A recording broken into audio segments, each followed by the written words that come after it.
지금 막 이 박수를 받으니까 몸둘 바를 모르겠는데 말씀 한 구절이 생각났습니다.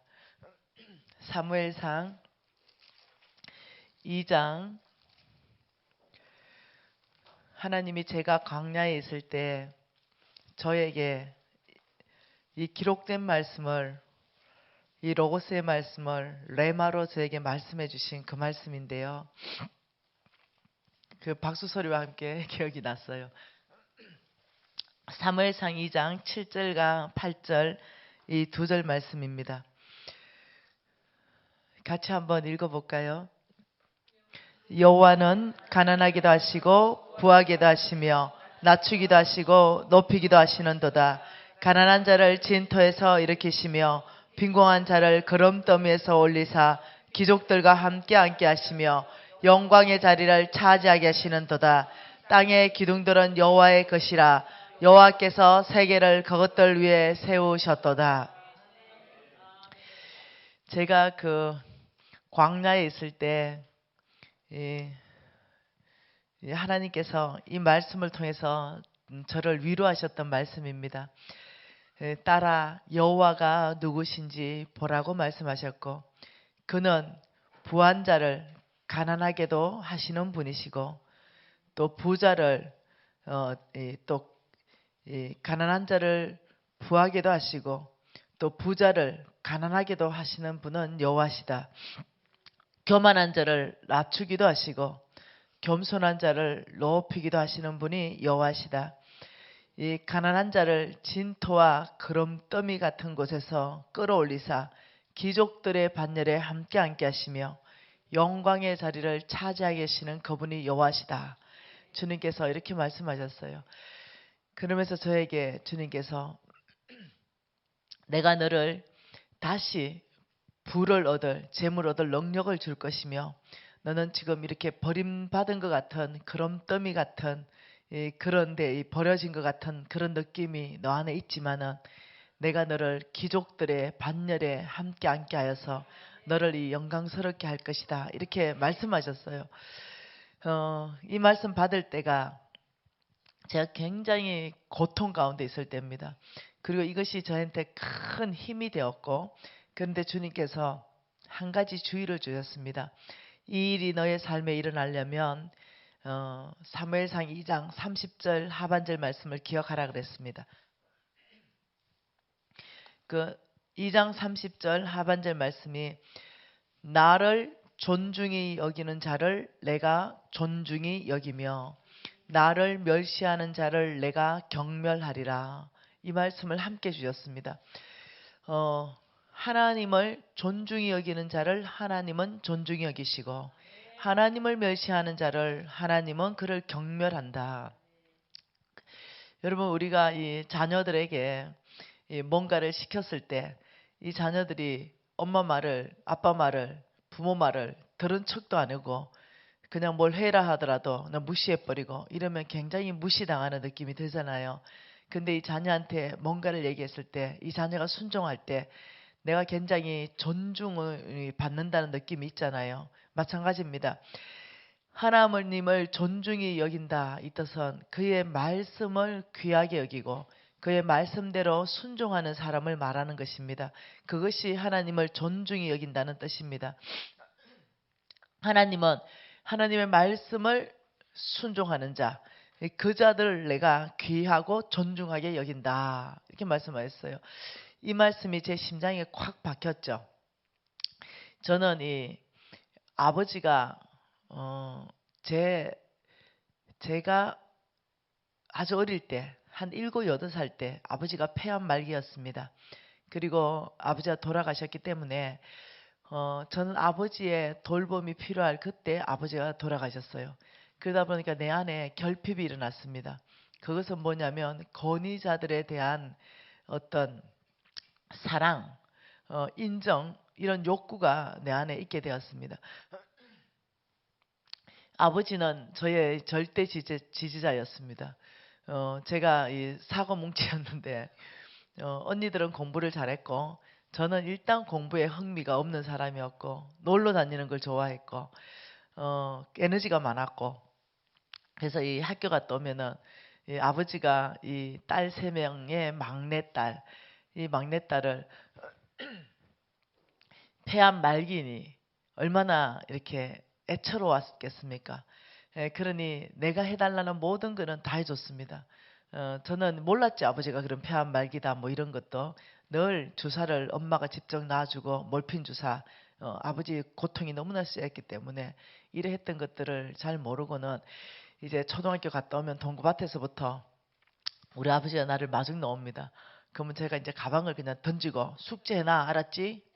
왼손으로 이렇게 하거든. 그리고 저는 이제 한참 놀다가 집에 와서 너무 글자가 잘 썼으면 이 숙제 다시 해. 이 왼손으로 하라 했잖아. 왜 이렇게 글자를 잘 썼어? 이렇게 해서 아버지가 모든 숙제를 다 했습니다.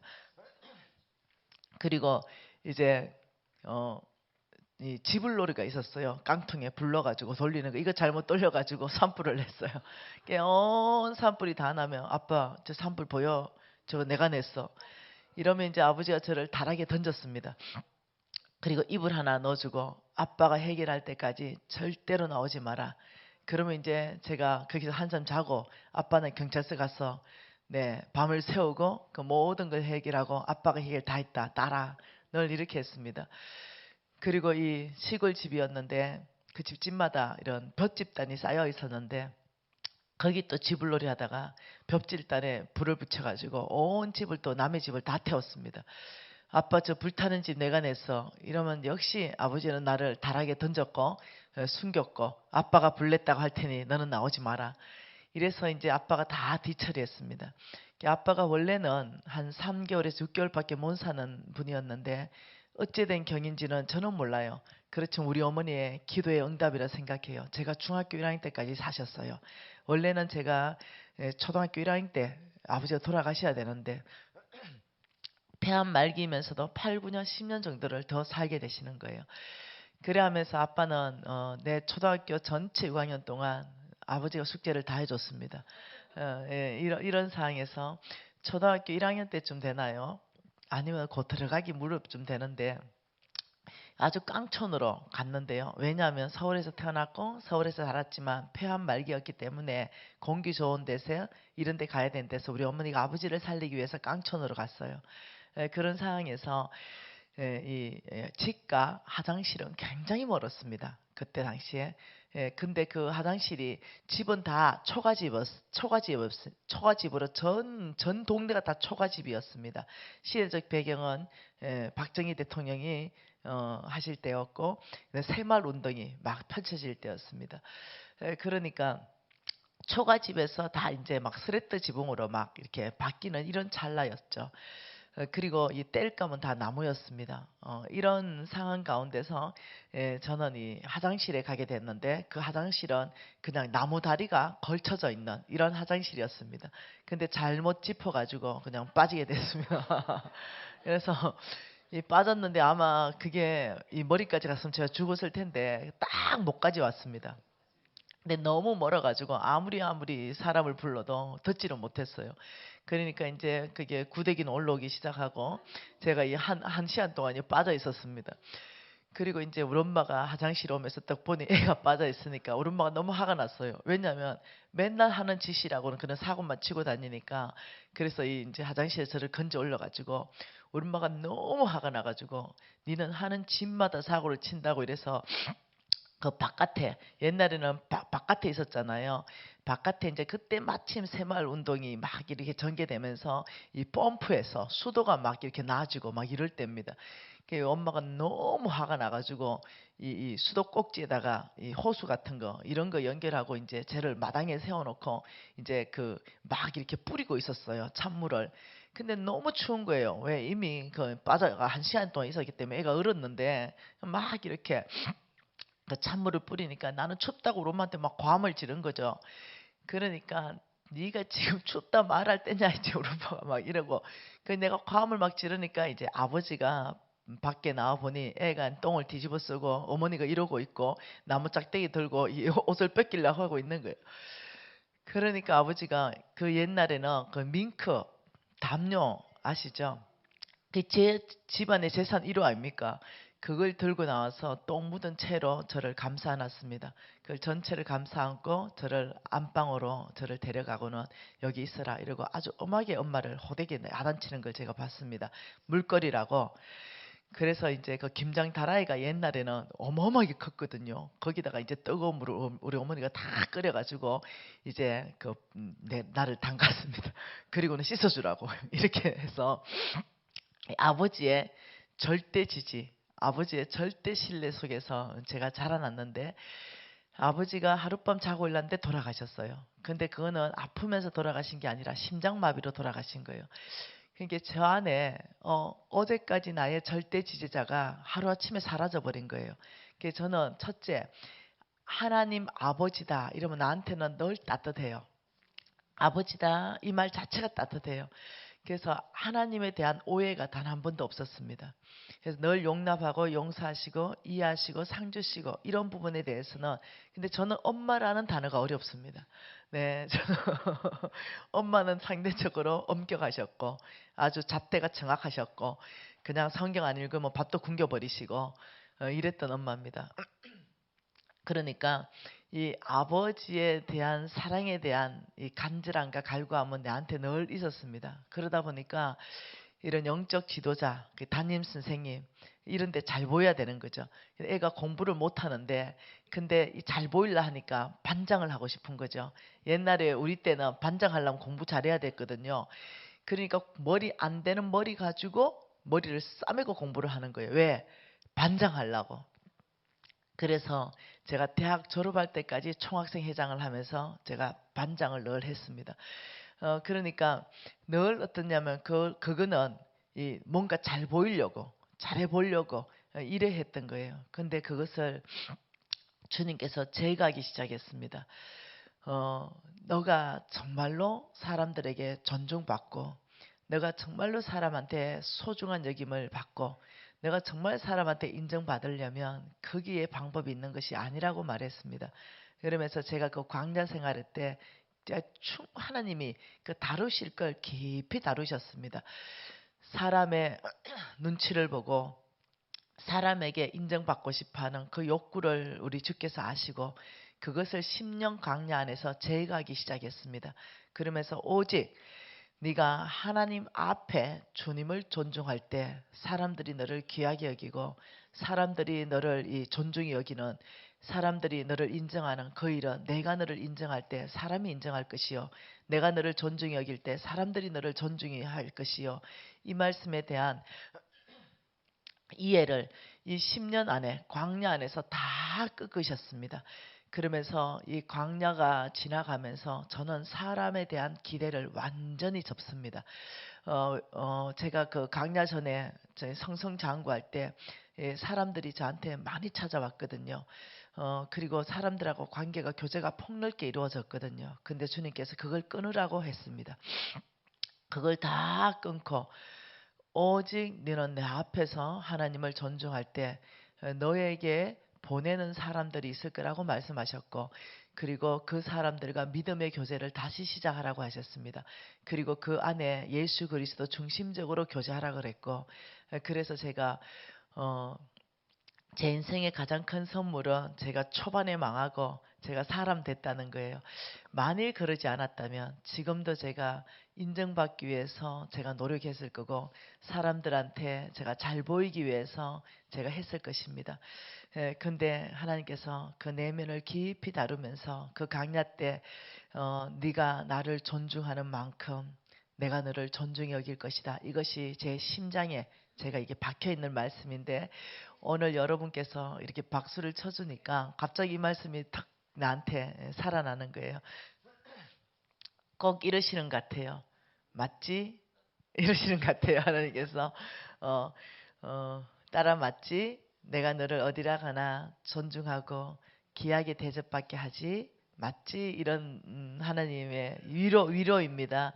물론 박수는 우리 예수님 홀로 받기에 합당하시고 그분만이 챔피언이시죠. 그렇지만 오늘 이 박수는 저희가 하나님의 격려로 제가 받습니다. 고맙습니다.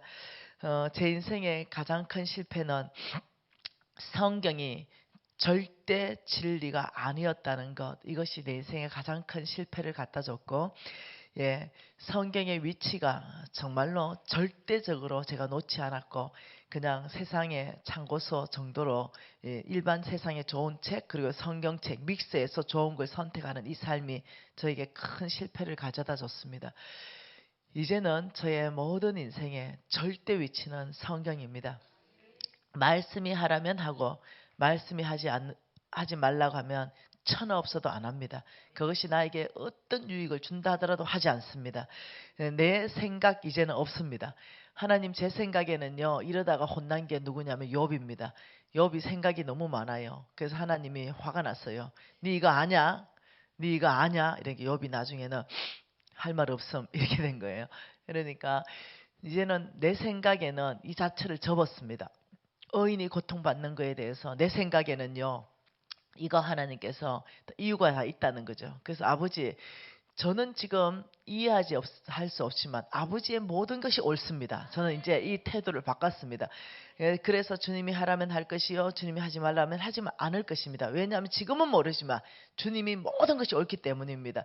이래서 태도를 완전히 바꾸는 그런 시간들, 성경만이 나의 절대적인 위치에 두는 그런 시간들을 가졌습니다. 그러면서 제가 하나님 말씀에부터 잘못 쌓아진 이 모든 담들은 폭파시키기로 결정하고 그 전체 기초석을 다시 놓기로 결정하는 시간들, 하나님께서 놀랍도록 그 중심의 다윗을 만나면서 외모가 아니라 그 중심에부터 내 마음에 맞기 때문에 나의 뜻을 너를 통해서 다 이룰 것이다. 이것은 저에게 큰 계시를 주셨던 그런 말씀입니다. 그래서 얼마나 하나님께서는 이 충성된 사람을 찾으면서 오직 한 주인을 섬기고 충성된 자는 배가자이기 때문에 하나님, 이 자에게 나는 나의 사역을 맡기겠다 했던 말씀을 심장 깊이 안에 넣으면서 아버지, 저에게 만일 복음을 맡겨주신다면 제 심장을 바치겠습니다. 제가 배가시키겠습니다. 제가 오직 한 주인 하나님만 모시겠습니다. 헌신하는 시간들을 제 안에 가졌습니다.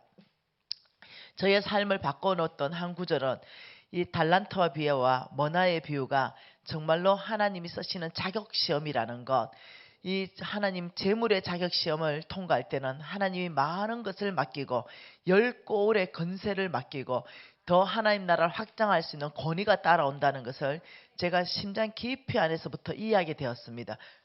왜냐하면 왜 자격시험을 제물로 치느냐? 네 보물 있는 그곳이 네 마음에 있기 때문에 네 마음을 알아보기 위해서 나는 제물을 맡겨볼 것이다. 이 부분의 계시가 저의 삶을 바꿔놨던 그 말씀입니다. 그래서 저는 하나님 앞에 결정한 것은, 예 아버지, 제가 하나님의 나라, 하나님의 약속을 저는 기업으로 받은 자로서 하나님의 이름이 걸린 그 맹세의 보정, 아버지, 이 부분에 대해서 저는 아브라함의 씨입니다. 저는 이제는 합당하고 저는 합법적으로 당당하게 하나님 앞에 제가 요청하겠습니다. 제가 하나님 나라를 세우는데 복 주시겠다 하셨으니 저의 건강을 회복시키시고 재물을 회복시키시고 미련한 저를 지혜롭게 하시고 능력 없는 저를 능력을 부으셔서 감당할 수 있도록 하십시오. 이걸 담대하게 제가 기도할 수 있는 사람으로 이제 바뀌기 시작했습니다. 늘 실패감, 정제감에 사로잡혔던 저에서 이제는 오히려 담대한 사람으로 바뀌면서 아버지, 저에게 주셔야 됩니다. 왜냐하면 제가 아브라함의 씨이기 때문입니다. 이러면서 하나님의 원칙을 깊이 알았죠. 하나님은 한목에 이 전체 땅을 주시는 것이 아니라 조금씩 주신다는 것을 제 심장 깊이 안에서부터 알기 시작하고, 네가 하나님의 원칙이 네 삶 안에 깊이 견고하게 적용되는 만큼 내가 약속한 땅 전체를 너의 것 되게 할 때 조금씩 조금씩 회복시키겠다. 이 하나님의 일하시는 원칙이 저를 훈련자로 만들었습니다. 처음에는 저는 약간 강신자 같은 사람이었습니다. 뭔가를 믿음만 있으면 이 산을 바다에도 옮기고 믿음만 있으면, 겨자씨만한 믿음만 있으면, 이런 어떤 이었는데 그게 사실이에요. 그렇지만 하나님은 일하시는 방법이 뭐냐면 씨를 뿌리고 농사를 짓고 인내하고 결실하는 거, 이거에 대해서 얼마나 이게 점차적인 사역의 열매인지를 깊이 이해하는 시간이 저를 훈련자로 바꾸었습니다. 아니면 훈련받기를 싫어했을 것이고 오히려 광신적인 믿음으로 살았을 수도 있습니다. 그래서 저는 하나님께, 아버지, 저는 제 하나님이 관심 있는 제 마음 안에 이 뿌리, 전체 뿌리부터 제가 완전히 바꾸는 사람 되겠습니다. 하나님이 관심 있는 그곳에 저도 관심을 갖기로 결정합니다. 이러면서 훈련자로 바뀌는 것에 대해서 제가 이 결단을 하게 되었습니다. 이게 안 나오네요. 여러분은 어떠세요? 어제 말씀 들으면서 하나님이 정말 관심 있는 그곳이 어디라는 거 깊이 아셨잖아요. 하나님이 정말 관심 있는 그곳은 어디냐면은 마음입니다. 중심입니다. 그래서 그 부분에 대해서 훨씬 더 이것 좀 어찌 해줘 볼래요? 훨씬 더 우리가 중심 안에서부터 하나님께 쓰임받는 사람 되는 거, 이것이 뭐냐면 이 기초석 건물을 100층 올리고 싶으면 더 깊이 파야 되고 더 넓게 파야 되고 더 오랜 시간 작업을 해야 되기 때문에 더 많은 열매, 100층의 열매를 거두자 한다면 더 중심으로부터 하나님 마음에 합당한 사람 되도록 그렇게 얘기했습니다. 그래서 하나님이 말씀하시는 거, 그 마음으로부터 돈 사랑이 아니라 그 마음 중심으로부터 하나님 사랑하는 사람으로 완전히 바뀔 때 하나님의 약속은 너의 창고에 엄청난 재물을 채워줘서 그 사역을 감당할 수 있도록 할 것이다. 원방에서부터 이방 나라의 재물들이 너에게 올 것이고 그리고 흑암 중에 보아들이 올 것이며 감춰진 것들이 오게 된다고 말씀하셨어요. 그러면서 저는 아버지, 제가 심장으로부터 하나님께서 재물 얻을 능력을 주실 만한 사람, 사역의 열매를 맺을 만한 사람으로 바뀌겠습니다. 이것을 결단하는 시간들이었습니다. 아마 우리 여러분들도 다 바꿨죠. 그런 결단하는 시간도 어제 가지셨죠. 얼마나 감사한지 모르겠습니다. 오늘은 이제 그 중심으로부터 훈련하는 어저께 봤던 것은 믿음과 충성이라면 아브라함의 DNA, 이 믿음과 충성, 이것이 중요했다면 오늘은 자, 우리는 아브라함의 씨라 그랬죠. 우리는 뭐라고요? 아브라함의 씨라 그랬습니다. 이 아브라함의 씨라 그랬는데 이 아브라함의 씨는 반드시 정명이 되어야 됩니다. 하나님이 어제 과거에 재물 얻을 능력을 주신 사람이 있고 오늘 현재에 재물 얻을 능력을 줄 사람이 있고 미래에 재물 얻을 능력을 줄 사람이 있습니다.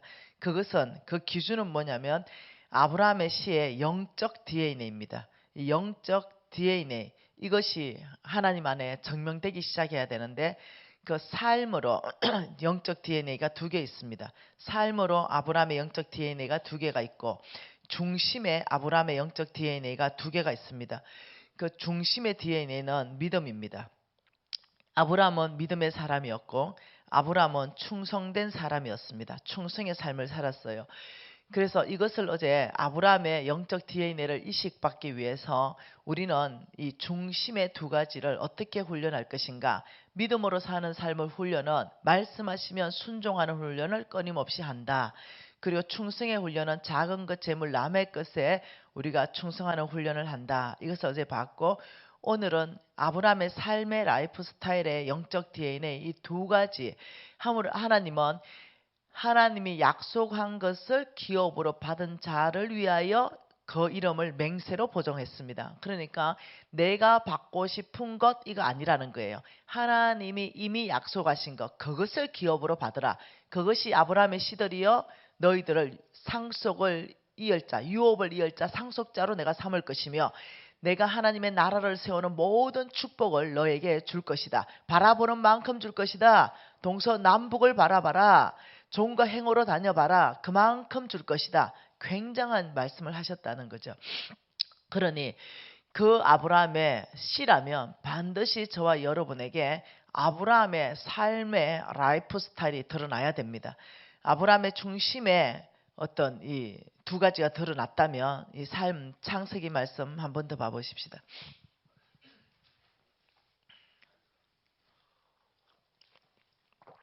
창세기 12장 1, 2, 3절을 우리가 이미 보았습니다.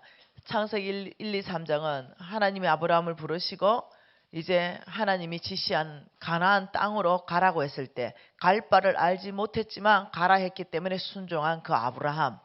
5절 하반절에 마침내 가나안 땅에 하나님이 인도해서 들어갔습니다. 자, 이렇게 들어갔을 때 잘 보십시다. 가나안 땅에 들어가서 뭘 했는지 보십시다. 창세기 12장 7절 말씀 같이 읽습니다. 여호와께서 아브라함에게 나타나 이르시되 내가 이 땅을 내 자손에게 주리라 하신지라. 자기에게 나타나신 여호와께 그가 그곳에서 무엇을 쌓아요? 이 중요한 말이에요. 무엇을 쌓아요? 제단. 자, 제단 생활 이렇게 말했습니다. 제단 생활, 제단을 쌓았다 이렇게 말했고, 제단을 쌓고 거기서 베델 동쪽 산으로 옮겨 장막을 치니 서쪽은 베델이요 동쪽은 아이라. 그가 그곳에서 여호와께 또 제단을 쌓고 여호와의 이름을 부르더니 점점 남방으로 옮겨갔다. 그러니까 아브라함의 삶 안에서 늘 제단 생활이 중심이었고 장막 생활이 중심이었다는 걸 알 수 있습니다. 이 제단 생활이라다 이 말은 무슨 말이냐면 하나님 중심적인 삶을 말합니다. 하나님 중심적인 삶, 중심적 삶. 그리고 장막 생활이다 이 말은 뭐냐면은 소유, 물질과의 관계에서 어떻게 했는가, 소유의 관계에서 말합니다. 소유의 관계에서 장막은 심플한 삶, 단순한 삶을 말합니다. 돈에 대해서, 재물에 대해서 굉장히 단순한 삶을 살았다 이렇게 말해요. 제단 생활이다 이 말은 하나님과의 관계 안에서 아브라함은 늘 하나님 중심적, 장막 생활이다 소유와의 관계에서 늘 단순한 삶. 이러면서 점점 남방으로 가게 된 것은 아브라함의 실패를 말합니다.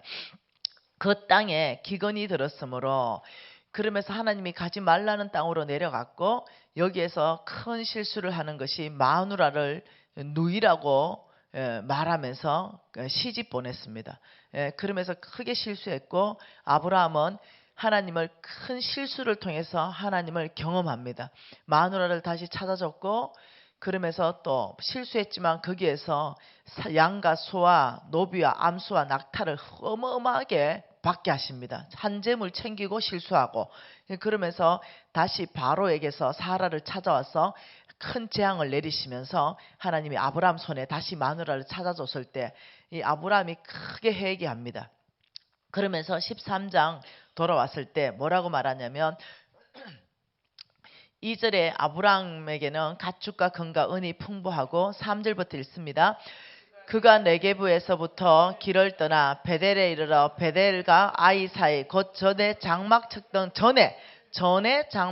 곳으로 다시 왔고 또 그가 처음으로 제단을 쌓은 그곳에 다시 왔어요. 그리고 여호와의 이름을 불렀다. 자, 창세기 12장의 제단은 어떤 제단입니까? 창세기 12장의 제단은 언약의 제단입니다. 하나님의 약속을 받고 하나님 앞에 그 언약을 받은 거기에 감사하는 제단이에요. 하나님 앞에 감사하고 언약 백성으로서 하나님 앞에 간 제단인데, 창세기 13장에 실수하고 실패했을 때 어디로 다시 돌아왔냐면 그 언약 제단으로 다시 돌아와서 회개하면서 쌓은 제단입니다. 이때 이 제단은 다시금 회개하는 제단입니다. 아브라함은 늘 하나님 앞에 삶을 얘기하는 거죠. 그러면서 이제 이 자기 조카하고 헤어지면서 13장 하반절에 가면 이제 하나님께서 14절에 롯과 아브라함이 떠난 후에 이제 하나님이 다시 약속하는 것이 동서남북을 바라보는 만큼 주겠다, 종과 행으로 다니는 만큼 주겠다, 이 말씀이 마친 다음에 아브라함이 이에 18절 같이 읽습니다. 이에 아브라함이 장막을 옮겨 헤브론에 있는 마므레 상수리 숲에 이르러 거주하며 거기서 여호와를 위하여 또 뭘 쌓아요? 거기서 여호와를 위하여 또 제단을 쌓았어요. 여기에서 이 제단은 뭐겠습니까? 여기에서는 비전의 제단입니다. 큰 하나님이 비전을 보여줬고, 하나님 그러니까 이 비전을 가지고 또 하나님 앞에 가서 이 비전에 대해서 아버지 감사합니다 이러면서 쌓은 제단이에요. 이 아브라함의 패밀리를 계속적으로 관찰하게 되면은 놀랍도록 뭐가 반복되냐면요, 제단 생활과 장막 생활이 끊임없이 반복되는 걸 우리가 볼 수가 있습니다. 그래서 우리에게 나와야 되는 게 뭐냐면요, 제단 생활과 장막 생활입니다. 아브라함의 DNA라면 반드시 제단 생활과 장막 생활은 우리에게 따라오게 되어 있습니다. 그래서 우리 삶 안에 정말로 이 제단 생활, 장막 생활이 회복되어 있는지 이 부분에 대해서 깊이 인식이 인식을 하면서 나는 정말 재단 생활이 회복되어 있는가? 그러면서 찾지 않으셔도 됩니다. 창세기 33장으로 쭉 넘어가 보면 야곱에 대해서 나옵니다. 그 야곱도 보면은 늘 뭐라고 말하냐면 야곱이 이러면서 성읍 앞에서 장막을 치고 그가 장막 친 밭에 세겜의 아버지 하몰의 아들들의 손에서 쭉 얘기하면서 거기서 또 제단을 쌓고 엘로힘 이스라엘이라고 불렀더라 이러면서 아브라함의 씨들의 특징들을 쭉 보면 왜 아브라함의 하나님, 이삭의 하나님, 야곱의 하나님 그 삶의 DNA가 그대로 흘러가는 것을 보게 됩니다.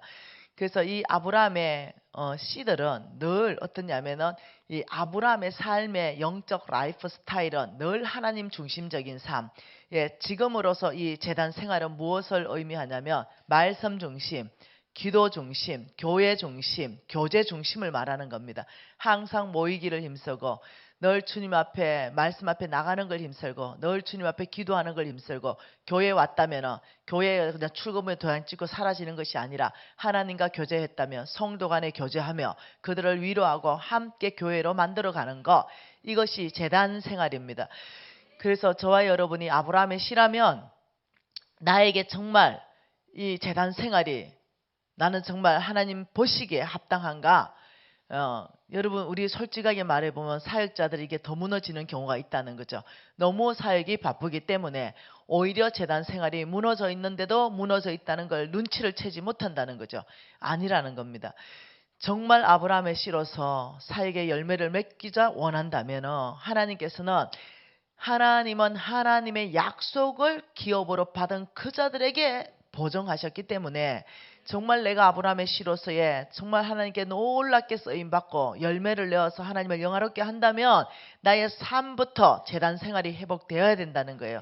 나의 삶부터 장막 생활이 회복되어야 된다는 거죠. 소유와의 관계에서 오늘 강의할 모든 내용은 장막 생활에 맞춰져 있습니다. 그러면 소유와의 관계에서 어떻게 장막 생활을 할 것인가, 어떻게 단순하게 살게 될 것인가 이 부분에 대해서 그런데 단순하게 살면 살수록 소유와의 관계에서 장막 생활하면 할수록 하나님은 놀랍게 내가 더 부어줄 것이다. 이 참 놀라운 하나님의 원칙이라는 거죠. 이 일들을 오늘 또 이렇게 나누고 싶은 또 메시지라는 것입니다. 다시 한번 정리합니다. 저와 여러분은 아브라함의 이 씨로서 하나님이 약속하신 것을 기업으로 받은 사람들입니다. 그렇다면 이제 우리의 마음 보이지 않는 세계에서는 믿음의 사람이 되어야 될 것이며 충성된 사람이 되어야 될 것이며 우리의 보이는 삶에 있어서는 우리는 늘 하나님 중심적인 재단 생활을 해야 되는 사람이며 잠시 하나님을 떠났다 하더라도 우리가 실수와 실패를 했다 하더라도 정말 아브라함의 씨는 다시 처음에 재단을 쌓은 그곳에 와서 다시 회개의 재단을 쌓으면서 회복할 때 하나님은 또다시 비전의 재단을 쌓을 수 있도록 우리에게 늘 축복하시는 분이시고 늘 새까만 찬스를 주시는 그 하나님 앞에 돌아오는 거예요.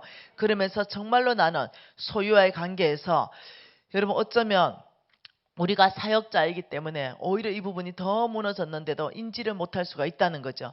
우리는 정말 장막 생활을 하고 있는가? 정말 소유와의 관계에서 하나님 앞에 단순하게 살고 있는가? 아니면 나의 것이라고 움켜잡고 있지는 않는가? 이 부분에 날마다 깨어 있어야 되는 줄 믿습니다.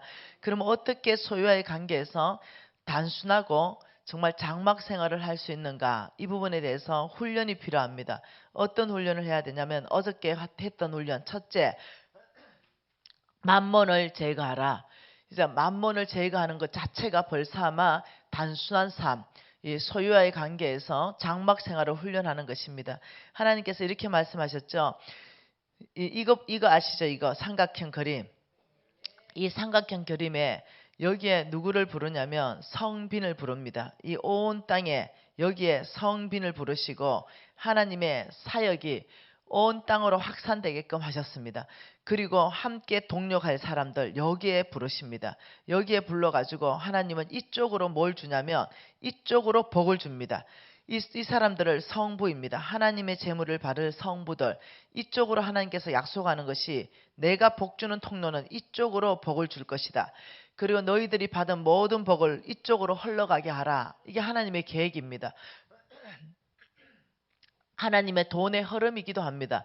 빌립보서 4장 말씀으로 재물의 흐름을 한번 보고 싶습니다. 빌립보서 4장입니다. 빌립보서 4장에 지금 이 성부의 자리에 누가 있는가 한번 봐보죠. 자, 빌립보서 4장에 이 성부의 자리에 빌립보 사람들이 있었습니다. 이 빌립보 사람들은 마게도냐 교인들입니다. 4장 15절에 빌립보 사람들아, 마게도냐 교인들아 이러면서 여기에 이 성빈 자리에 누가 있습니까? 예, 사도 바울이 있습니다. 이 사도 바울이 있는데 이 사도 바울의 빌립보 사람들에게 말하기를 16절 하반절에 너희가 나의 썰 것을 보내었다. 그러니까 이 빌립보 사람들이 사도 바울에게 뭘 보냈어요?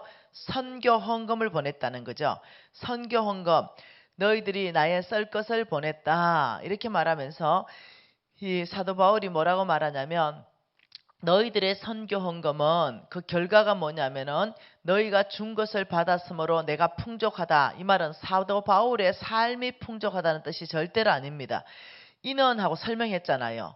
내 삶이 풍족했다는 것이 아니라 너희의 선교 헌금이 나를 풍족하게 했는데 이는 이유를 말합니다. 어떻게 풍족했는지. 첫째, 하나님을 이는 받으실 만한 향기로운 재물이요. 이 말은 하나님이 받으실 만한 향기로운 재물이라는 겁니다. 뭘 받았다는 거예요?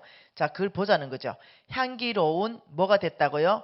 너희들의 선교 헌금의 결과가 향기로운 재물이 되었고, 두 번째는 뭐가 됐다 그래요? 하나님을 기쁘시게 했다. 너희들의 선교 헌금을 받아서 내 삶이 풍족해서 하나님이 받으실 만한 재물이 됐다는 뜻이 아니라는 거예요. 그랬다면 너희들의 선교 헌금이 어디에 쓰임 받았다는 거죠. 그 쓰임 받았다는 것, 그 쓰임 받은 것을 한번 봐보면은 로마서 15장 16절 말씀으로 이해할 수 있습니다. 로마서 15장 16절 말씀에 이 은혜는 이렇게 말했습니다. 이 은혜는 이것은 뭐냐면 사도 바울이 받은 은혜를 설명하고 있는데 곧 나로 이방인을 위하여 그리스도 예수의 일꾼이 되어 하나님의 복음의 제사장 직분을 하게 하신 은혜다 이 말이에요. 이것이 지금 사역자인 저와 여러분에게 하시는 말씀 아니겠습니까? 이 말씀을 이해하려면 계시록 5장 말씀하고 연결해보면 이해되지요. 계시록 5장 9절 말씀에 뭐라고 합니까? 예수 그리스도가 일찍이 죽임을 당하신 그 이유에 대해서 명확하게 말씀하시기를 너희들을 피로 값주고 사서 하나님 앞에 왕같은 제사장 직분을 하게 하시기 위해서 예수가 일찍이 죽임을 당했다라고 말씀하셨어요. 그러니까 예수가 흘리신 피로 인해서 우리는 왕같은 제사장이 될 수 있었다는 것이고 베드로전서 2장 9절에 너희들은 왕같은 제사장이요 그의 소유된 백성이라고 말했잖아요. 그러니까 저와 여러분이나 사도 바울이나 사실 이 은혜가 똑같은 은혜입니다. 이방인을 위하여 그리스도의 예수의 일꾼이 되게 하셨고 이방인을 위하여 복음의 제사장 직분을 하게 하신 그 은혜를 말하는 거죠. 그러니 이 제사장 직분을 하게 하사 그 제사장 직분으로 사도 바울이 무엇을 했는가 결과를 설명하는 것이 뭡니까? 이방인을 제물로 드리는 것이 성령 안에서 거룩하게 되어서 하나님이 받게 하셨다. 그러니까 이 복음의 제사장 직분으로 선교를 통한 영혼 구원이 일어났다 이 말이에요. 이 말씀과 연결해야만이 빌립보서 말씀이 잘 이해가 된다는 거죠. 빌립보서 4장 말씀에 다시 이해해보면 너희들의 선교 헌금이 향기로운 제물이 되었고 하나님을 기쁘시게 했다. 이 말은 내가 풍족하니 내가 잘 먹고 잘 살았다는 뜻이 아니에요. 너희들의 선교 헌금을 내가 이방인을 위해서 썼더니 그들이 하나님이 받으실 만한 향기로운 제물로 돌아왔다. 이방인들이 영혼 구원의 추수가 일어났다. 그래서 그 너희들의 선교 헌금은 하나님을 크게 기쁘시게 한 것이다. 위로하는 것입니다. 그래서 한 약속이 풀어진 것이 19절입니다. 그게 뭡니까? 나의 하나님이 이거는 외우시는 거죠. 나의 하나님이 그리스도 예수 안에서 영광 가운데 그 풍성한 대로 너희의 모든 쓸 것을 채우시리라. 이게 지금 뭐냐면은 돈의 흐름을 볼 수 있습니다. 하나님께서는 누구의 필요를 채우십니까? 빌립보 사람들 여기에 누가 있습니까? 성부들 말입니다. 여기 성부들에게 하나님께서는 내가 너희들의 모든 필요를 채울 것이며 너희들은 성빈들의 모든 필요를 채우라. 이렇게 되는 거예요. 돈의 흐름은 하나님이 직접 이 성빈들의 막 필요를 채우는 것이 아니라 나의 하나님이 그리스도 예수 안에서 영광 가운데 너희들이 나의 성경금을 보냈지만 그 풍성한 대로 하나님은 너희들의 모든 필요를 채울 것이다. 하나님은 너희들의 필요를 채울 것이고 너희들은 나의 필요를 채운다.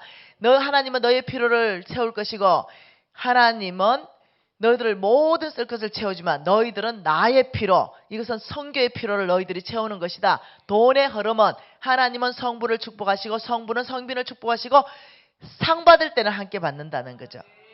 여러분 이것이 교회 안에 견고하게 정립되어 있어야 됩니다. 이것이 정립되어 있지 않을 때는 희미해집니다. 아, 내가 돈 벌고 내가 수고한 거 이거 내가 왜 성빈한테 줘야 돼? 왜 이거 내가 교회한테 줘야 돼? 이렇게 생각하는 거예요. 그래서 이거는 두 가지 교훈이 있습니다. 성부들은 성빈들의 필요를 채워줘야 되는 것은 명령입니다. 그리고 성빈들은 성부들이 필요를 채워주면 주머니에 닦아 넣으시면 안 돼요. 네, 반드시 이방 나라의 복음의 역할의 것을 흘러보내야 됩니다. 이거 위험하다는 거죠. 많은 사람이 제가 만일 제 재물을 정리를 했는데 예를 들면 한 10억 됐다. 근데 내가 어느 성빈이 마음이 와서 줬어요. 근데 10억을 주머니에 다 닦아놓고 일을 안 해. 자기 재산을 축적했어. 이러면 내가 얼마나 시험 들겠어요. 내가 다음에 또 100억 정도 정사 내가 누구 주려면 얼마나 부담이 되겠어요. 그러니까 성빈인 저와 여러분은, 저는 성부에도 속해 있고 성빈에도 속해 있습니다. 저와 여러분은 주님이 보시는 앞에 정직해야 되겠다. 정말 하나님께서 재물을 더 주고 더 주는 것은 똑같습니다. 하나님은 원리는 언제나 똑같습니다. 하나님이 이렇게 했죠. 어저께 우리가 충성에 대해서 공부를 했잖아요. 작은 것 맡겨보고 이렇게 말했죠. 작은 것 맡겨보고 내가 큰 것 맡기겠다. 이렇게 얘기했어요. 그러니까 5달란트 맡겨보고 많은 것 맡기겠다.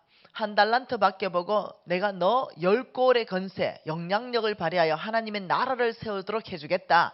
이건 재물이라 그랬잖아요. 이거는 성빈에게도 속하고 성부에게도 속해요. 예를 들면 성부로 만들 사람에게 사업을 했는데 1억을 줬어요. 1억을 주고 하나님 원래의 계획은 10억이었죠. 근데 1억을 딱 줘보니 이제 돈을 벌었어요. 1억을 벌어가지고 너무 기분 좋아가지고 통장에 넣어놨어요. 근데 하나님이 진한 감동을 준 거예요. 그래서 한 2, 3천만 원 정도 하나님이 쓰고 싶어. 그래서 아주 진한 감동을 받았죠. 그리고 이걸 교회에다 해야 돼. 근데 진한 감동 받은 건 감동인데 절대로 돈은 안 나와. 아무리 감동해도 돈은 안 나와. 그리고 통장에 넣어놓고 절대로 안 줘. 그러니까 하나님께서는 1억을 먼저 줘봐요. 그리고 이 사람한테 진한 감동을 주고 하나님의 뜻을 알게 합니다. 하나님의 뜻을 행한 후에 너희들이 나의 약속한 것을 기업으로 받을 것이다. 이렇게 진한 감동을 주고 이제 2, 3천만 원을 내놓게 아무리 감동을 주고 뒤 흔들고 눈물을 쏟게 해도 돈은 안 나와요. 그러니까 하나님이 보다가 이렇게 말하는 거죠. 아이고 이거 테스트 해보니 이놈이 도둑놈이었네. 테스트 해보니 맡길 놈이 못 되네. 10억 맡기면 큰일 나겠네. 이러면 1억에서 끝나고 10억 맡길 사람 따로 찾습니다. 하나님이 눈이 온 땅에 충성된 사람을 살피는 거죠. 마찬가지입니다. 성빈인 선교사님 목사님에게 하나님이 사역비를 한 1억 정도 공급을 해보니 이 1억 가지고 뭔가 하나님이 꼭 해야 되는 게 있는데 이것 가지고 지 집 사고 예를 들면 애들 막 유학시키는데 돈 다 갖다 써버리고 애들 유학시키면서 막 그 미국의 집부터 먼저 막 사고 그 땅에 해야 되는 거 너무 많은데 안 해. 하나님이 원래 줄렸던 사역비는 10억이에요. 근데 1억을 줘도 요렇게 훔쳐가는데 아이고 이게 내 종이 아니다. 이것도 도둑이다. 그러면 하나님은 똑같습니다. 정말 신실한 주의 종이 누군가 또 다른 종을 하나님은 눈여겨보시면서 거기에 재물을 옮겨주십니다. 그래서 이 재정 원칙은요. 어떤 사람은 그래요. 뭐 사업하는 사람만 들으면 좋겠다. 아니에요. 사업하는 사람도 들어야 되고 성빈들도 들어야 사역이 풀어진다는 거죠. 하나님 원칙은 그 안에 다 동일하게 적용되는 것입니다. 그래서 사도 바울이 담대하게 얘기합니다. 너의 준 거 그거 내가 받아서 풍족했는데 하나님이 향기롭게 받는 제물로 그 영혼 추수를 하셨다. 나의 하나님은 너의 모든 필요를 채울 것이다. 여러분 그렇게 담대하게 말했어요. 누가 여러분에게 선교 헌금 주시면은 이 선교 헌금으로 영혼 추수의 일이 일어날 것이다. 그리고 하나님께 이 영혼 추수의 이것으로 하나님이 아주 기쁘게 되는 일들이 이 선교 헌금을 통하여 일어날 것이다. 그런데 하나님이 뭐라고 했냐? 나의 하나님이 그리스도 예수 안에 정강 가운데 너희의 모든 필요는 하나님이 채우실 것이다. 이렇게 여러분이 담대하게 얘기해 줘야 돼요. 그래야 기뻐 우리가 돈 주고. 내가 우리 홍목사님한테 재물을 딱 주면 우리 홍목사님 뭐라 하신지 압니까? 자매님 제가 갚지는 못하지만 나의 하나님께서 자매님에게 다 갚으실 것을 말씀 안에서부터 저는 확신합니다. 이렇게 하는 거. 그럼 뭐 내가 어때요? 너무 주고도 감격해가지고, 네. 뭐 주고도 감격해가 왜 확신 가운데 주의 종이 나한테 그렇게 딱 얘기해주니 이게 너무 감격스러운 거야. 내가 너무 잘 줬구나. 그렇지. 이 재물이 영혼 추수에 들어가는데 하나님이 당연히 나의 모든 필요를 채우시지 이 어떤 막 에너지를 받는 거예요. 근데 받고도 막 찌그러져가지고 미안해가지고 막 어쩔 줄 몰라가지고 너무 고맙다고 이러면요 뭔가 수상하게 느껴져요. 자꾸 뭔 말 이해되죠? 왜 저러시지? 줄 때는 이미 하나님이 딱 주래서 딱 주는데 이걸 담대하게 못 받고 뭔가를 막 뭐 감사합니다 정도는 되지만은 너무 그렇게 해버리면요 오히려 의심을 줍니다.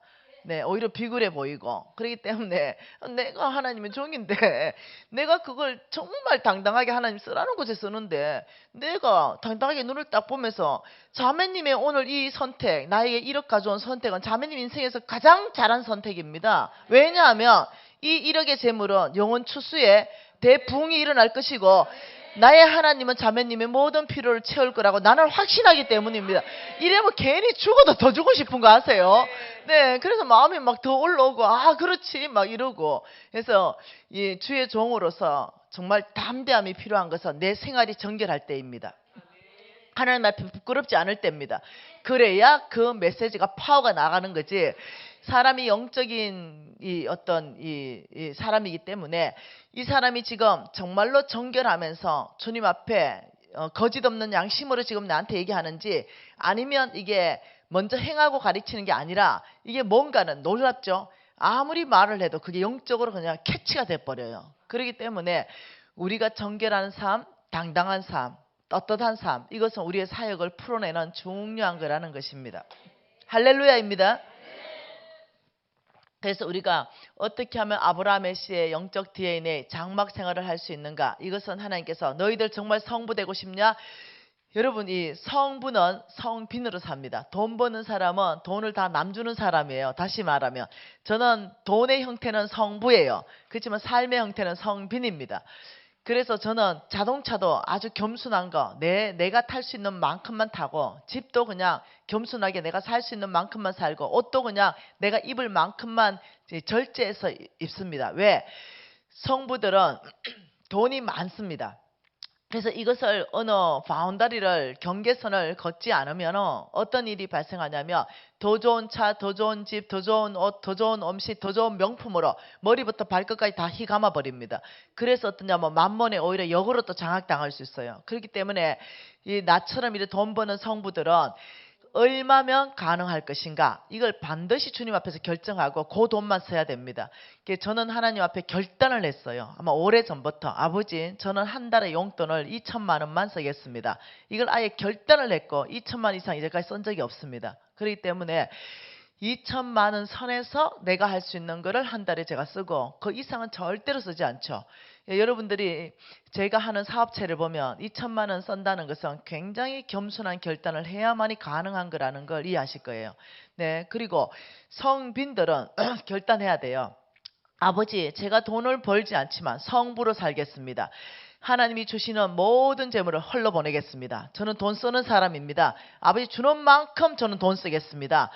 성빈들은 돈을 안 써야 되고 자기 자신을 위해서 성부들은 성빈들은 또 남을 위해서 돈을 많이 써야 되고 그래서 어떠냐면 이거 두 가지는 같이 간다는 것입니다. 그래서 성빈들 안에 뭐가 있냐면은 가난의 영들을 끊으셔야 됩니다. 나는 늘 궁핍해, 나는 늘 모자라 이런 것들을 끊어내야 됩니다. 하나님이 얼마나 부유하십니까? 그의 종으로 부르시고 하나님이 결핍 있게 하시는 분이 성경 전체 안에서 아니라고 말씀합니다. 그렇기 때문에 뭔가 내 안에 결핍이 있다면 내가 하나님 앞에 점검할 부분이 있지 하나님이 결핍을 주는 건 아니라는 것이죠. 그래서 하나님께서 너희들이 정말 성부가 되려면 두 가지를 결단을 해야 된다. 성부에게는 그 첫 번째가 만몬을 제거해야 된다. 만몬을 제거를 해야만 너희들이 장막 생활을 할 수 있게 되는 것이다. 두 번째는요, 속부입니다. 너희들이 속부의 삶을 반드시 청산해야만이 너희들이 장막 생활을 할 수 있다. 성부든 성빈이든 똑같은 겁니다. 도대체 속부가 뭐냐? 성경 안에서 속부의 정의를 두 가지로 정의하고 있습니다. 이거는 성부도 속부를 제거해야 되고 성빈도 속부를 제거해야 되는 것입니다. 하나님 말씀 누가복음입니다. 누가복음 12장 말씀 보겠습니다. 누가복음 12장 16절 한 절 읽어볼게요. 12장 16절입니다. 한 절만 읽어볼게요. 또 비유로 그들에게 말하여 이르시되 한 부자가 그 밭에 소출이 풍성했다. 자, 비유로 말씀하시는 모든 것은 금은 보화를 캐잖아요. 비유로 말씀하신 모든 것은 성경에서 가장 중요하죠. 하나님의 나라는 전체를 비유로 말했죠. 그래서 이것도 하나님의 나라를 말하고 있는 거예요. 한 부자가 그 밭에 소출이 풍성했다. 이 사람은 농사꾼이었습니다. 땅에다가 씨를 심었어요. 그런데 소출을 풍성하게 하시는 분은 주님이십니다. 거기에 햇볕을 주고 물을 주셔서 30배든 60배든 100배든 10,000배든 아무튼 그 밭에 소출을 풍성하게 했습니다. 여러분 소출을 풍성하게 하는 거 아시죠? 그 조 있죠, 조. 조 하나 심어버리면 조 잎사귀가 하나 쫙 올라와가 조대를 훑어버리면 최소 25,000개입니다. 네, 그 25,000배를 하나님은 배가십니다. 맨드라미 아십니까? 맨드라미 씨 하나 심어버리면 맨드라미 하나 올라오지요. 그거 다 털어버리면 씨가 몇 개인지 압니까? 맨드라미 그거 10만 개 정도 나와버립니다. 이해되나요? 하나님은 때로는 2배, 때로는 10만 배도 하나님은 배가 시키는 분이십니다. 강어 알 한 번 낳아버리면 몇만 마리 낳아버립니다. 그러니까 하나님 농사를 짓는 데 있어서요 아주 정확해요. 하나님이 이 사람한테는 2배, 이 사람한테는 30배, 이 사람한테는 10만 배. 이거 하나님 마음이에요. 똑같은 고추밭에 내가 고추를 심은 적이 있어요. 한 10평 정도에. 어떤 고추대에는 고추가 서너 개 열렸어요. 근데 어떤 고추대는 무너질 것 같아. 한 30개, 50개가 열려가지고. 똑같은 조건이었는데도 고추가 다르게 열리더라는 거예요. 그러니까 그거는 하나님 소관이에요. 몰라요. 어떻게 열매 맺는지를 아무도 몰라요. 그렇기 때문에 그 밭에 소출이 풍성했다. 이거는 하나님께서 최소한 2만 배 이렇게 했나 봐요. 그러니 이 사람이 17절에 마음에 생각합니다. 같이 읽습니다. 심중에 생각하여 이르되 내가 곡식 쌓아둘 곳이 없으니 어찌할까. 마음에 와 곡식 쌓아둘 곳이 없네. 어쩔까 이렇게 생각한 거죠. 너무 곡식이 많은 거죠. 이 사람은 이미 농사꾼이기 때문에 뭘 가지고 있어요? 창고를 가지고 있어요. 근데 그 창고가 꽉 차니까 이제는 더 쌓아놓을 창고가 부족한 거예요. 그러니까 와 어떡하지? 너무 생각지도 않는 수확이 많네. 이때가 뭐냐면요. 자, 하나님은 이렇게 말씀했습니다. 너희들의 성부에 창고가 있는데 내가 이걸 꽉 채워주겠다. 너희들의 성부의 창고를 나는 성부로 살기 시작할 때 꽉 채우고 이 재물을 놀랍도록 하나님은 넘치게 하겠다 그랬어요. 너희들의 창고만 채울 뿐 아니라 이 재물이 넘치게 하시는 주님. 성비는 하나님의 부르심입니다.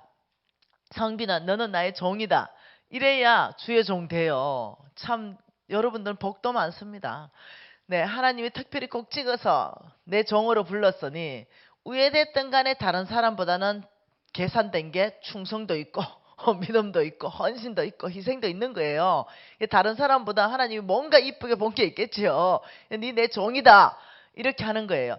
얼마나 영광스럽습니까? 그런데 성부는요, 그런 부르심이 아닙니다. 성비는 꼭 찍어가 네 내 종, 네 내 종, 네 말씀 사역자 이러면서 불러가 시킵니다. 나는 너무 감사하게 두 가지가 다 섞여 있어요. 하나님이 말씀 사역자로 부르시고 하나님이 나에게 또 이 성부의 또 이 사업가로도 부르시니 나는 너무 또 감사하죠. 하나님 이렇게 말했잖아요.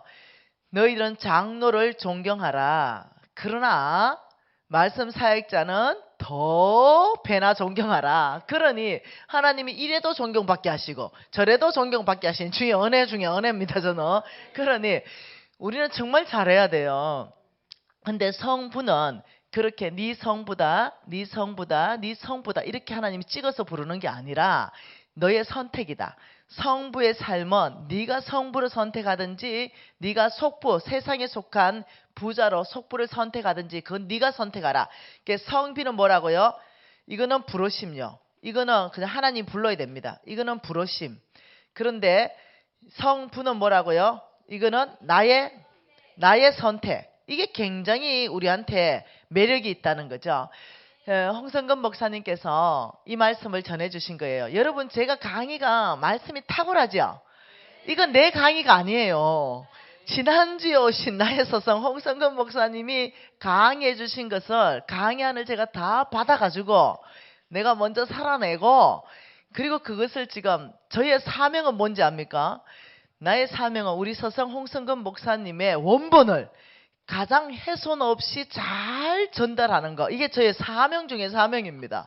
그러니까 사람들은 내가 강의를 무지 잘하는 줄 아는데 그게 아니라 우리 홍 목사님 강의안이 탁월한 거예요. 그러니 제가 막 우리 서성 덕분에 나발 불고 있습니다. 그러니 지금 어떠냐면은 이 사람 너의 선택이다. 그때 홍 목사님이 강의해 줄 때 이런 성부들 정말 하나님 나라를 위해서 기업으로 얻은 자 이 자들에게 그 재물이 흘러 넘치는 시간이 생각보다 빨리 온다는 거예요. 생각보다 빨리 온다. 저는 50억 부도나고 죽을 수밖에 없는 이런 어떤 이 처지에서 이 메시지가 굿뉴스 아니겠어요. 50억을 내가 지금 그 식당에 가서 설거지하고 돈을 받고 100만 원씩 갚아도 500년 걸리는데 이거 생각보다 빨리 온다. 얼만큼 빨리 올까? 500년에서 땡겨도 100년. 와, 땡겨도 10년. 이거 말이 되는 걸까? 10년 안에 50억을 값에 완전 거루투기도 없이 뽑혀버렸기 때문에 아예 그냥 사업할 수 있는 기반 자체가 없었어요. 그러니까 저는 그때 식당에서 일했다 했잖아요. 종업원으로 설거지 했잖아요. 그러니까 이것이 가능하다는 자체가 불가능한 거죠. 근데 내가 물어봤죠. 목사님한테. 목사님 저는 사업에 거루투기도 없고 50억 부도 났고 우리 신랑은 선교사입니다. 우리 신랑이 돈 버는 사람이 아닙니다. 그러면 내 같은 사람도 됩니까? 그 홍 목사님 질문이 자매님 질문 하나 제가 한번 해볼게요. 자매님 혹시 자매님 시계를 이렇게 푸셨어요. 오늘도 그 말 하셨는가 몰라. 자매님 내가 기분이 좋으면 이거는 시계이고 내가 기분이 꿀꿀하고 우울하면 이건 바나나가 됩니까? 이러는 거예요. 사실이라는 거죠. 하나님 말씀이. 네 기분과 네 감정과 상관없이 하나님은 하나님이라고 가리키는 거죠. 그러면서 나한테 물어봤어요.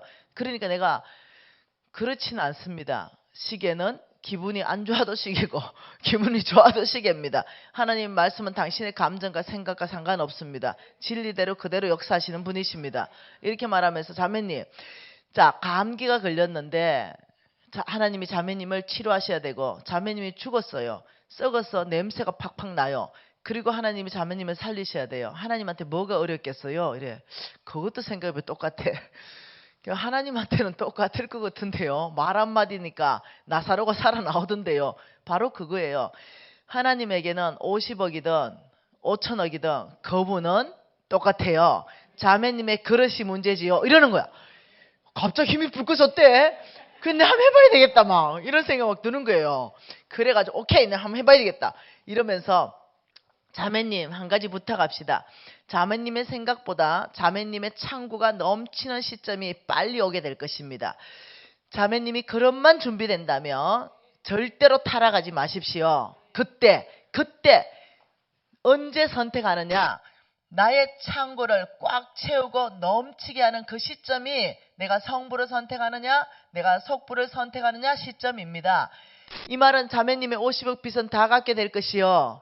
그리고 자매님의 재물이 넘치는 그 시점에 그 시점을 주실 때 자매님이 선택하십시오. 이렇게 말했다는 거죠. 그러니까 이 사람도 마찬가지예요. 심중에 생각하여 이르되 와 곡식 쌓아둘 곳이 없으니 어찌할까? 지금 딱 하나님이 보고 있었어요. 이 사람 다 채우고 빚 다 갚게 하고 넘치는 재물 하나님은 기분이 좋은 거야. 왜? 쓸 데가 있어. 어디 쓰고 싶어요 하나님은? 어디 쓰고 싶어요? 하나님은 이 넘치는 재물을 성빈 주고 싶어요. 그래서 영혼 추수하고 싶어. 교회 세우고 싶어. 우물 파고 싶어. 하나님은 학교 세우고 싶어. 병원도 세우고 싶어. 그래서 하나님이 엄청나게 줬는데 그리고 이 사람이 심중에 와 곡식 쌓아둘 곳이 없네. 창고마다 꽉 찼네. 이러면 어떤 결단해야 돼요? 하나님이 이렇게 말했죠. 너의 창고를 스스로 크게 짓지 말아라. 너의 창고를 스스로 크게 짓지 않고 이 창고를 한계 안에 두라. 한계를 이 창고에 딱 둬라. 내가 너를 축복할 때는 어떻게? 처음에는 10,000원짜리로 그 창고를 꽉 채울 것이다. 두 번째는 네가 창고를 부수지 않는다 하더라도 그게 50,000원짜리를 채울 것이다. 다음에는 100,000원짜리 채울 것이다. 다음에는 금덩이로 다 채울 것이다. 다음에는 다이아로 다 채우겠다. 내가 스스로 창고를 부수지 않는다 하더라도 나의 재물은 늘어가게 돼 있어요. 하나님의 축복이 그렇게 말하고 있는데 이 지금 속부는 이렇게 말합니다. 18절 봅시다. 또 이르되 내가 이렇게 하리라. 내 곡간을 헐어버리고 더 크게 짓고 내 모든 곡식과 물건을 거기에 쌓아두리라. 지금 이 속부의 선택은 곡간을 아예 부숴버려라. 너무 작다. 그리고 아예 창고를 넓히자. 얼마나게? 이만하게. 창고를 아예 크게 넓혀서 그러면서 왜 넓혔나 보니까 19절 같이 있습니다. 또 내가 내 영혼에게 이르되 영혼아 여러 해 썰 물건을 많이 쌓아두었으니 평안히 쉬고 먹고 마시고 즐거워하자. 넘치는 재물을 성빈 주지 않고 나 하나 잘 먹고 잘 살아야 되겠다. 여기에 다 집중을 한 거예요. 그래 하나님이 보다가 네가 선택해라 이래 했더니 속부를 선택한 거예요. 그 하나님께서 20절에 뭐라 그래요? 하나님은 이르시되 어리석은 자야 오늘 밤 내 영혼을 찾으리니 그러면 내 준비한 것이 누구의 것이 되겠느냐? 자기를 위하여 재물을 쌓아두고 하나님께 대하여 부요하지 못한 자가 이와 같으니라. 그래서 속부의 첫 번째 정의가 뭐냐면요. 하나님께는 인색하고 뭐라고요? 하나님께는 인색하고 자기에게는 부요한 사람.